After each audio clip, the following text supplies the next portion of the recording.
I wanted to take this time to speak about something that has been bothering me for quite a while regarding the people that we know, our friends, our family, who have stood by Donald Trump and his regime and have always supported him or were at least not bothered by some of the more egregious actions of this administration. We all know many people who hesitantly voted for Donald Trump or very enthusiastically voted for Donald Trump. And these have always been people that have bothered us, and we always ask ourselves, how did we get here? It is running through the liberals' mind, how could you possibly vote for Donald Trump, right? After January 6th, after the whole term one, how could you do this?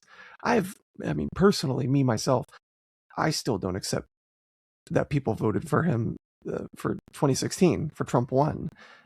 There's a lot of people who say, oh, okay, if you're defecting now, we understand, we have open arms here on the left, come on over. Now, I guess I should say, I am willing to be open arms. I understand that the left needs to be willing to build, needs to have a sense of coalition building. We need to have a sense of there is no such thing as too far gone. You can always come back into the fold. But there does need to be a reconciling of what really went wrong with someone who was able to vote for Donald Trump the second time. And there's something else I want to talk about that's going to be the main subject of this recording, but real quick, I just need to get this out there, that there's a lot of truisms we've been conditioned to just accept. For example, when they don't say it anymore, but when they used to say regarding the 2024 election or leading up to the election, they would always say, oh my gosh, these two horrible, terrible choices. Oh my gosh, how did we end up with two terrible choices yet again, Kamala Harris and Donald Trump? That is a truism you should not be accepting. Kamala Harris was elected multiple times to her DA position in California, I believe it was. She was a career politician, which is usually used as a derogatory term, but I don't know why. She clearly knows the ins and outs of the government. She was the vice president under a rather successful president. By the way, it's another truism to throw out that Joe Biden was a horrible president. It depends on how you measure how bad a president is. If you measure him on economics and foreign policy and sort of domestic affairs, he was a great president. Pick your favorite metric and see if Joe Biden was really as bad as people say. But, Kamala Harris was VP under him. And so if we could assume that she would do 90% of what Joe Biden did or carry on 90% of Joe Biden's policies, would have been a fine presidency. And we shouldn't fall for the truism that she was a horrible choice. Okay, so just don't let that slide. And so when you look at Kamala Harris and Donald Trump as the 2024 candidates, this is not a comparison that can be made. This is such an inappropriate comparison. And now there's a paradoxical way that Donald Trump talks about that election. On one hand, Donald Trump says he won by a landslide. I want to say that's both true and false at the same time. Donald Trump did not win by a landslide when we look at the numbers. He didn't win by as much as he says he did. However, I think he did win by a landslide in the fact that he got more than one vote. Donald Trump getting more than one vote and winning is winning by a landslide. Donald Trump should have gotten 0 votes, right? Anyone at any age should have been able to run against Donald Trump and win with 100% of the votes. That sounds ridiculous, but that's just my opinion. So in one sense, he won by a landslide. On another, he didn't. Anyways, back to the subject of this video. We are going to see our friends and family who voted for Donald Trump and attempted to justify it. We are going to begin seeing an exodus. We are going to begin seeing an exodus of people from the MAGA party and from the conservative party widely. We are going to see people denying that they were ever a part of this. It's okay to make an exodus from the party. we will gladly accept you here on the left, and we're happy that you're leaving the MAGA cult. That's always good news. However, if you're leaving the MAGA cult and you're pretending you were never a part of it, that's a little different. I'm getting the feeling that if we see this on a mass scale, people that thought every tweet was funny, thought that the tariffs would work, people that thought that the way we're handling our foreign wars in the Middle East, the kidnapping of Maduro. Now, I'm not a fan of Maduro, but the way that was done without congressional approval, all the support for the Trump coin, all the meme coins, all the corruption, the ICE raids, January 6th, all the standby support, or at least enabling of those things. All the people who enabled that or supported it are going to start pretending they were always against it from the start. These are people that were always on, MAGA's starting lineup. They were always the first ones on the field. They are going to start denying that they were ever on the team in the first place. I think this is problematic. I think we should be really concerned about this. And I don't think we can let it, I don't think we can let this happen. Now, I'm not going to be addressing the politicians and the large media figures like Joe Rogan, Theo Von, who enabled or who played an active role in dismantling our democratic discourse. I have views on what should happen to those who participated in the administration, of what should happen to them legally, but that's beyond the scope of this video. All I should say there is that I'm against retributive justice. I'm against revenge. However, there are social utility reasons for upholding the law. You can be against retributive justice and also, say the most obvious thing that, if you play an active hand in disassembling democracy or disassembling liberalism, we need to make sure that people know that they cannot do that. Right? That needs to be a clear standard. We're starting to realize that a lot of things that are just norms, we are wishing were laws. There's a lot of norms that Donald Trump violates and Donald Trump's administration violates. And we always ask ourselves, isn't that against the law? Nope, it's just a norm that he is violating. And we're starting to regret that these norms were not set in law. Okay. For example, calling for the hanging of politicians who are making a perfectly legal video telling U.S. service members to remember to follow the law. That's just breaking a norm, I guess. I guess he didn't break a law there. And so maybe that is something we can handle in the future. For this video, or for this recording, I just want to talk about those people your friends, your family, your colleagues, your coworkers, who were always finding Trump's tweets very funny, who were always trying to explain to you that Trump is playing 4D chess, that we need to go back and read The Art of the Deal. These people who are pretending like they were never part of this, those people should not be allowed to get off the hook. If we step back real quick and look at all the things that happened under Donald Trump and his regime, along with his cronies who enabled all of his wishes. Okay, there's too many things to name, though I can try to name a few of the most egregious ones. It's just our short-term memory is getting the best of us here.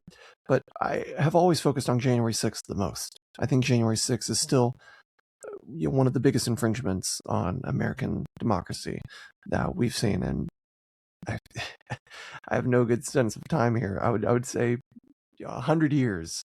I would say it's way worse than Watergate. You got the ICE raids. You have Trump coin. You have the fact that everyone complained about Hunter Biden and how Joe Biden was leveraging his presidency for the financial gain of his son to sell paintings. Meanwhile, you have Eric Trump and Donald Trump Jr., who are playing an active role, and also his son-in-law Jared Kushner, who are playing active roles in the administration. Jared Kushner is part of that new coalition that Donald Trump built for managing the Middle East. You got Trump coin, you got Trump mobile. I think Eric Trump is leading Trump mobile, and I think the Trump phones are just now getting out late, and they seem to be a sham of a product with the sketchiest terms and conditions, saying that you're putting down a deposit for a phone that they might not even give you. Okay, The Trump coin and the Melania coin should probably be really high up on the list of some of the most egregious things we have seen. You have the ICE raids. You have just the complete standby nature of two U.S. citizens getting their brains blown out by federal agents who were poorly trained. And I think they were given, as a meme, 47 days of training because Trump is the 47th president, right? The consistent fire hose of tweets, and I know a lot of people try to minimize the tweets, so it's just rhetoric, as if rhetoric doesn't have any implications on how the country runs.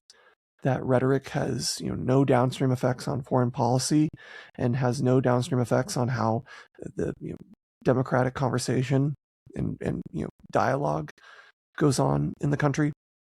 Okay, rhetoric does have an impact, and every Christmas, Thanksgiving, Easter, New Year's, when Donald Trump sends out a 4-paragraph tweet at 5 a.m. blaming radical left Democrats, which is just the Democratic Party for Donald Trump, for all the problems in the world, right? You had J.D. Vance saying that they're willing to make up lies to win votes regarding Haitians eating cats and dogs. All these things, right? Just the complete laundry list of all the infractions of Donald Trump, right? And we know people who to this day do not regret that vote, or will at least not admit that they regret that vote. These people need to be held accountable, because soon, if they are not already, are going to be acting like they were never a part of this. Okay? I want to give you a task when you're engaging with these people in conversation. It is not enough for someone to say that they regret voting for Donald Trump.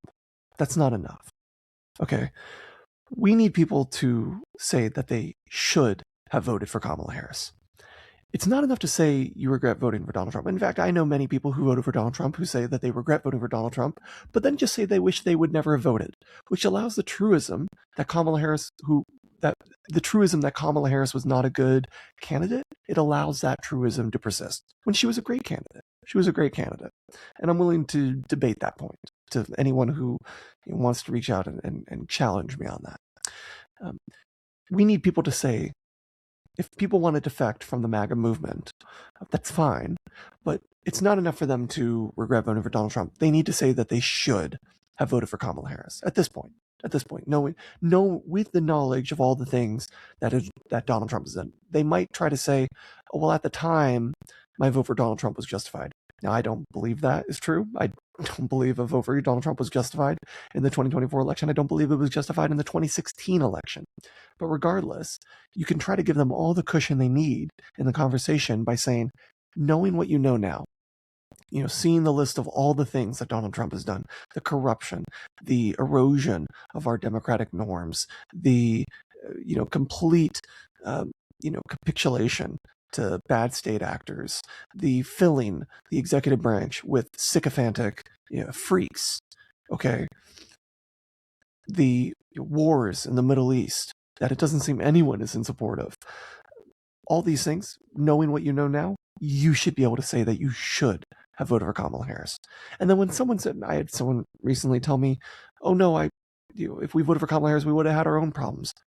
Push them on that. Say, what kind of problems? What would those problems be? And how would they scale to the problems that we have now? We are going to see a lot of people say that they regret voting for Donald Trump.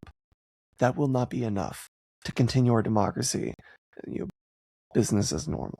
It's not going to be enough. Okay. I don't believe we have lost our grip on principles. I still believe we are a country of principles. I do even believe the average low information voter still has principles. I might even go as far as saying a Trump voter to this day still has a concept of a plan of what principles might look like. I don't think all hope is lost. I'm not an alarmist, and I've always I've spoken at length against alarmism. We can, in fact, come back from the brink, but it is going to take some difficult conversations. It's going to take a coming to grips with our past. I'm not talking about me. I'm talking about people who voted for Donald Trump and are trying to defect. Again, here on the left, we should embrace these folks. As hesitant as I am to do so, and as bothered as I am that it took this long for someone to defect, it took the whole list of all the egregious actions of this administration for people to just now defect. As much as that bothers me, I need to get over it, or I at least need to hold those thoughts, in private conversations.